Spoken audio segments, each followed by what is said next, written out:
देखिए, पाप आप पूछ रहे हैं, तो पाप तो ऐसा कोई भी संसार में जीव नहीं है, कोई प्राणी नहीं है जिसने पाप ना किया हो, पुण्य ना किया हो अथवा मिश्रित कर्म ना किए हों। इन्हीं तीनों कर्मों को सात्विक, राजस अथवा तामसिक कर्म कहते हैं। किंतु रही बात पाप की, क्योंकि आपका प्रश्न पाप से ही संबंधित है, तो देखिए, पाप तो जब तक शरीर है, तो शरीर धारण पर्यंत, जब तक आपका शरीर टिका रहेगा, पाप किसी न किसी रूप में होते रहेंगे, उनसे आप बच नहीं सकते, क्योंकि अनजाने में भी पाप हो जाते हैं। हमारे सनातन वैदिक धर्म में जब भी पूजाएं होती हैं, तो उसमें एक अंत में श्लोक बोला जाता है जिसे अपराध क्षमापन कहते हैं, क्षमा प्रार्थना। उसका श्लोक है, अपराध सहस्त्राणि क्रियन्ते हरनिशम मया, यत् पूजितम मया देव अथवा यत् पूजितम मया देवी, क्षमस्व परमेश्वर अथवा क्षमस्व परमेश्वरी। मुझसे दिन रात, प्रातः साय अहर्निश, दिन रात बहुत सारे हजारों सहस्त्रों अपराध पाप होते ही रहते हैं, जाने अनजाने। फिर भी मैंने तुम्हारा जिस प्रकार से भी, जैसा कैसा भी पूजन किया हो, वह आप क्षमा करना, मेरे अपराधों को क्षमा करना। कहते हैं ना, प्रभु मेरे अवगुण चित न धरो। तो देखिए, पाप अपराध तो होते ही हैं, किंतु पापों से प्रायश्चित क्या है? तो प्रायश्चित के उपाय हमारे धर्मशास्त्रों में बहुत प्रकार से बताए गए हैं। ज्ञानाग्नि सर्वकर्माणि भस्मसात कुरुते अर्जुन। ज्ञान की अग्नि समस्त पाप कर्मों को और अन्य अन्य कर्मों को भी जलाकर भस्म कर देती है। ऐसे ही योग मार्ग से भी पापों का नाश होता है। तपश्चर्या से भी किसी किसी हद में, किसी किसी सीमा तक पाप का नाश होता है। ठीक है। कर्म मार्ग से तो केवल बंधन होता है।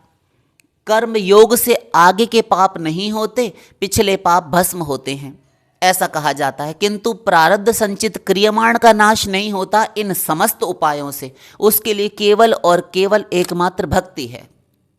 सीधा सीधा हो गया, क्योंकि भक्ति जहां उनका मूल है, जड़ है, वहां से लेकर नंबर लगाना शुरू करती है। और आपको कई बार बताया जा चुका है कि भक्ति क्लेशग्नि और शुभदा है। जितने भी क्लेश हैं, प्रारब्ध संचित क्रियमाण कूट बीज प्रारब्ध, ये सब कुछ नाश करती है। और शुभदा, शुभ प्रदान करती है, सदा मंगल ही मंगल करती है। तो पापों के लिए चिंता नहीं करनी चाहिए। हरिर हरति पापानि।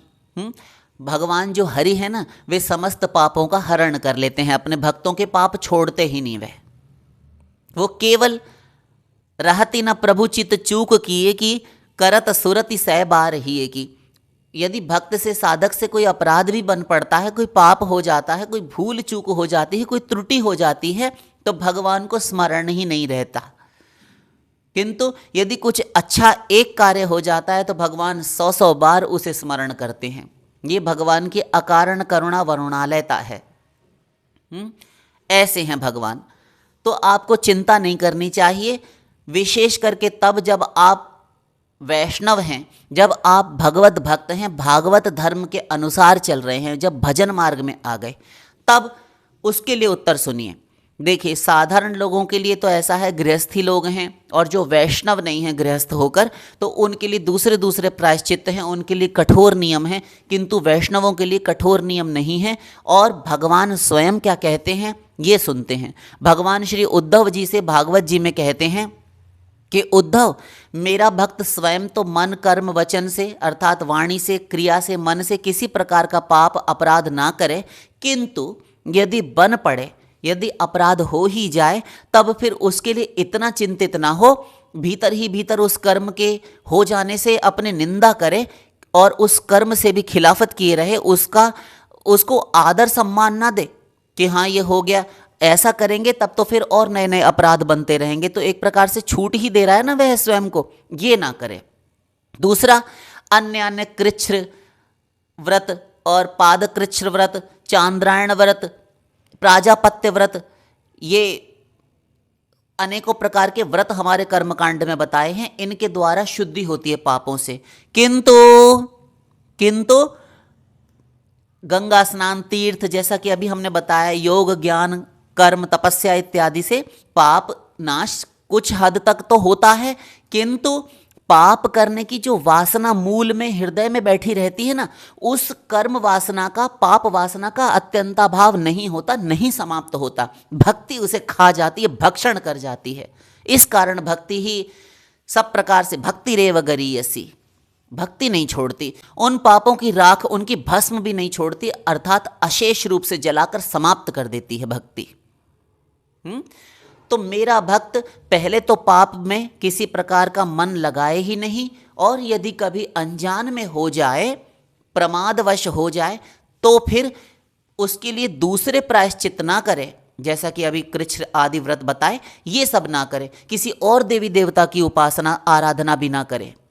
तो फिर क्या करें, पाप कैसे नाश होंगे? वह मेरी शरण में रहे, बस मेरी शरण में रहे और मेरा नाम ले, भजन करे। यहां पर एक बात सावधान रहकर सुनने की है, ये कि भगवान की ओट में, भगवान के नाम की ओट में, उनकी भक्ति की ओट में पाप को आश्रय नहीं देना चाहिए, सावधान रहना चाहिए। अनजाने में भूल चूक से हो जाए तब कहा जा रहा है। तो फिर क्या करें?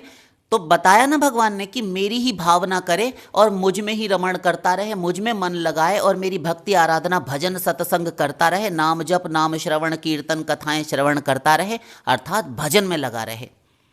मेरी भावना से ही उस पाप को नाश कर दे, क्योंकि जब मेरी भावना बार बार हृदय में की जाती है और सच्ची श्रद्धा भक्ति से हृदय में पश्चाताप की अग्नि जलती है, तो उसको जलाकर भस्म कर देती है पाप को। बस इतना कहा है प्रायश्चित वैष्णव के लिए, आप भक्तजनों के लिए। भगवान ने कोई कठिन कायदा कानून नियम नहीं बनाया। आप भगवान के शरणापन्न रहिए और आगे ध्यान दीजिए एक एक पॉइंट पर। फिर कभी दोबारा भविष्य में पाप नहीं करूंगा, नहीं करूंगी, यह दृढ़ संकल्प कर ले, गांठ बांध ले, कान ऐंठ कर पकड़ ले कि पाप नहीं होगा। अनजाने में हो गया, उसके लिए आंसू बहाकर प्रभु के आगे प्रार्थना कीजिए कातर कंठ से, और भगवान का चिंतन स्मरण भजन कीजिए। इस बल पर पाप मत कीजिए कि मैं नाम जपूंगा, नाम जपूंगी, भजन भक्ति करके फिर उसको नाश कर दूंगी अगर कोई पाप हो जाएगा, अथवा पाप कर लेते हैं फिर हम भक्ति इत्यादि करके नाम जप के द्वारा उसका नाश कर देंगे, तो ये खराब होता है। ऐसे के लिए फिर शास्त्र में विधान किया गया है, नामनो बलाधि यस्य पाप बुद्धिर न विद्यते तस्य यमैर ही शुद्धि। जो नाम के बल पर, भजन भक्ति के बल पर अपराध और पाप को आश्रय देते हैं, पाप करने की मंशा नहीं छोड़ते, संकल्प नहीं छोड़ते, करते रहते हैं और ये सोचते हैं कि हम नाम जप के उसको नष्ट कर देंगे, तो उसका निस्तार नहीं होता, उसका पाप से छुटकारा नहीं होता, फिर उसका कोई प्रायश्चित नहीं है।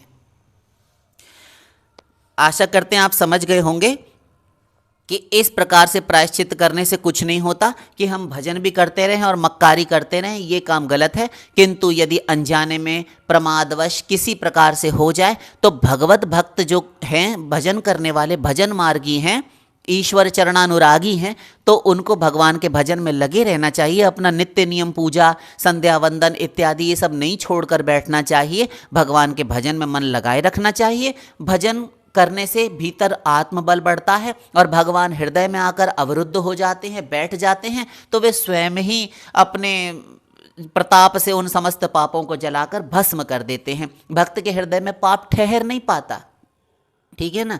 तो इतनी चिंता नहीं करनी चाहिए और दूसरे दूसरे प्रायश्चित भी भक्त को नहीं करने चाहिए।